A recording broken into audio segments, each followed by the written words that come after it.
and welcome to the Smoky Rebel channel. Today I'm going to be cooking Birria Tacos. I probably sounded like a right muppet because I tried to roll the R's there on that and pronounced it completely wrong. I do apologise to our Spanish speaking viewers and especially our Mexican friends, because I'm sure that I really did balls that up. So I pronounce it Birria Tacos, which is a goat stew taco. So traditionally cooked with goat. However, I will be cooking it with beef short ribs. I'm using 2 for this recipe, and I'm just going to say now, if you're going to follow this recipe along, use 4 and put 2 in each of the pans. I'll remind you as we go along. However, I've got some beef brisket from the last video that I want to use with 1/2 of the stew that I'm going to make. This will make around 20 tacos with your 4 beef short ribs in there. I'm only going to do 10 for the beef short ribs, and I'm going to use the other half for another 10 with my brisket. So I just want to make that clear as we go along, so there's no confusion there. If you want just 10, then just half everything I'm doing, and it will come out great. This is one of the best tacos I've ever had personally, because of all of the ingredients that go in it. It does take time, and it is a lot of ingredients. However, it's totally worth it, and I hope you enjoy it. So here we go. Okie dokie, 10 tomatoes in quarters like this, Roma if you got them. 1 onion in quarters like this.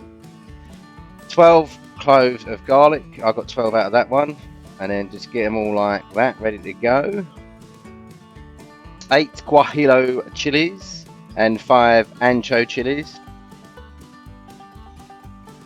Look at them, great, nice and dried out. Guajillos have a sweet, smoky, fruity flavour, and they're mild. Anchos have a sweet, smoky taste with a moderate heat. Now with these guys, we're going to do a bit of prep. We want to get all the seeds out and the stems. I'll show you with this ancho here. First off, I'll start from the top. This is actually a bit soft, so it's not too hard to do that. These guys, you know, like I said, have a mild to moderate heat, but they're, you know, they're not too spicy, so you'll be fine if you're not too into the spice. Very rich in flavour. Crush all as much of the seed out as you can. Don't matter if there's a couple in there. Here's the Guajillo chili. This is, you need some scissors for this one, it's a bit drier.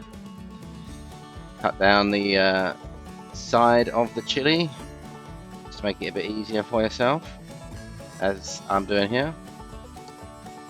Get all them seeds and stem out. Like the ancho, the Guajillo is a mild heat, so again, not too spicy this dish. Okay.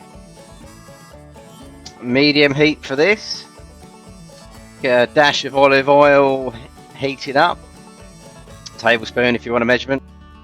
Once it's heated up, whack your toms, your garlic and your onions in.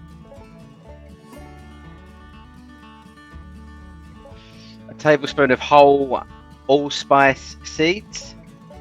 1 teaspoon of cumin.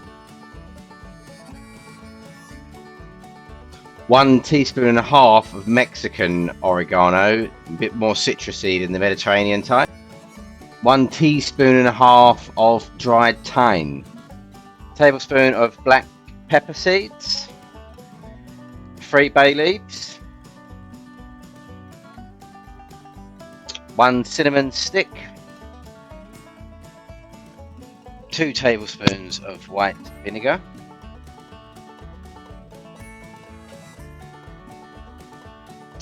Add in all of your dried chilies that you've prepared.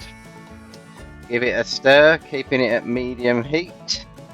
And we'll do that for about 5 minutes. Stay with it, stirring it up.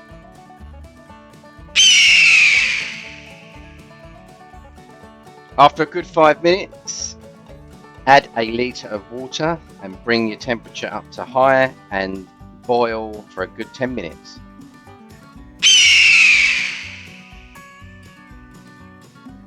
We're now ready to add this to the blender and give it a good old blend. Now I've got a glass blender that's made for making hot soup, so Just be a bit careful if you don't have anything like that, because it can be a bit dangerous where it's hot.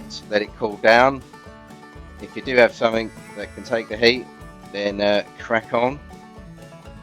I recommend doing this in parts, otherwise you'll learn the hard way like I did, and you go to put it in and it splashes all back on you.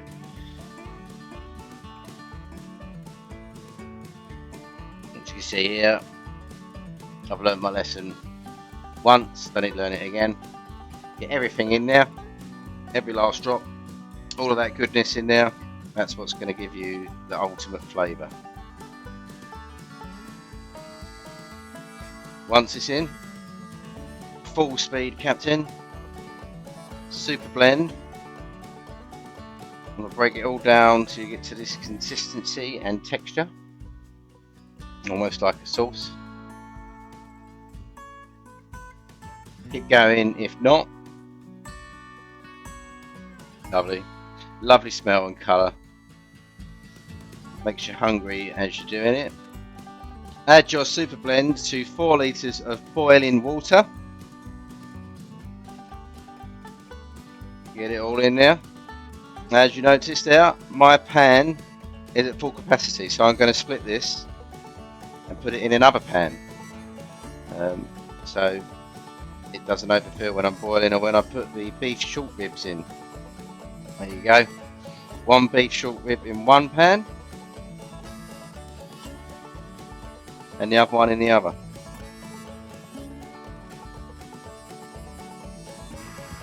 Add 1.5 tablespoons of salt to each pan, or 3 tablespoons to one big pan. Boil on high for about 2.5 hours.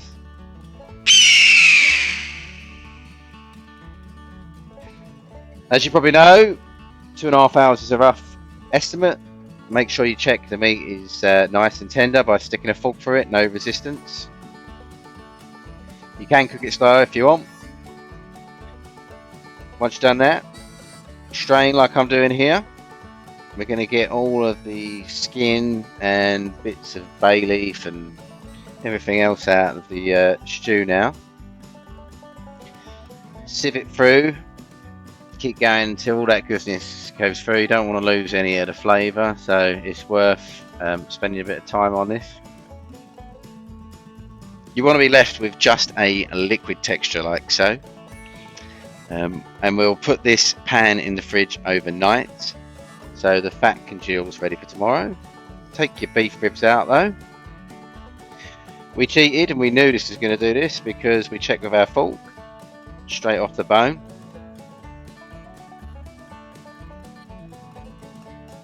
Bare bone, soft meat, that's what we're looking for. I personally like to take the fat off, that's just personal preference. If you like it in there, keep it in. I'll give that to the dogs, they always are very great for that. There you go, 2.5 hours on the boil has got that tenderized to perfection. Quick chop up before I put this in the fridge as well. I will store that and we'll carry on tomorrow. Okay, we're ready to cook today. I said overnight stay in the fridge, and we're going to take this layer of fat that's congealed on top of the stew, because that's what we're going to be cooking the tacos in. Okay, now we're going to bring everything back up to temperature. So I've had that stew on there for a bit. That's at the right temperature. I've got the beef short ribs coming back up to temperature. I'm also going to use the brisket later on, but I'm going to demonstrate with the beef short ribs for you. As we're getting close to the temperature for that, we want to grab our fat that we've saved overnight and skimmed off, and we're going to put that onto cast iron frying pan. Of course you can do this quite easily indoors, it's just easier, there's more room on the odour. Spread it round so your taco will go on that lovely. You want to get it all in your taco and start frying that up so it's going to be nice and crispy. I personally like the meat crispy, add the taco crispy. All personal preference. Now we're going to chuck the meat on.